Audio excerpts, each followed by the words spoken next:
পারস্য উপসাগরের গুরুত্বপূর্ণ নৌপথ হরমুজ প্রণালী ফের বন্ধ ঘোষণা করেছে ইরান। যুক্তরাষ্ট্রের নৌ অবরোধ অব্যাহত থাকায় শনিবার দুপুরে এই ঘোষণা দিয়েছে দেশটির রেভলিউশনারি গার্ড কোর আইআরজিসি। বাহিনীটির যৌথ সামরিক কমান্ড এক বিবৃতিতে জানিয়েছে, যুক্তরাষ্ট্র ইরানের বন্দরগুলো অবরোধ করে দেয়ায় হরমুজ প্রণালীর নিয়ন্ত্রণ আবার আগের অবস্থায় ফিরে গেছে। আইআরজিসির বরাত দিয়ে ইরানের রাষ্ট্রীয় সম্প্রচার মাধ্যম IRIBর খবরে বলা হয়েছে, যুক্তরাষ্ট্র অবরোধের নামে জলদস্যুতা চালিয়ে যাচ্ছে।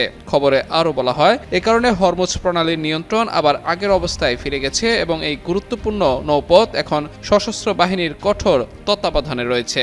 আইআরজিসির বিবৃতিতে বলা হয়, যুক্তরাষ্ট্র যতদিন না ইরান থেকে জাহাজগুলো স্বাভাবিকভাবে তাদের গন্তব্যে যাতায়াতের পূর্ণ স্বাধীনতা ফিরিয়ে দিচ্ছে, ততদিন হরমুজ প্রণালীর অবস্থা কঠোর নিয়ন্ত্রণে থাকবে। এর কয়েক ঘন্টা আগে ইরান হুঁশিয়ারি দিয়েছিল, যুক্তরাষ্ট্র ইরানের বন্দরগুলোতে নৌ অবরোধ অব্যাহত রাখলে হরমুজ প্রণালী আবারও বন্ধ করে দেওয়া হবে।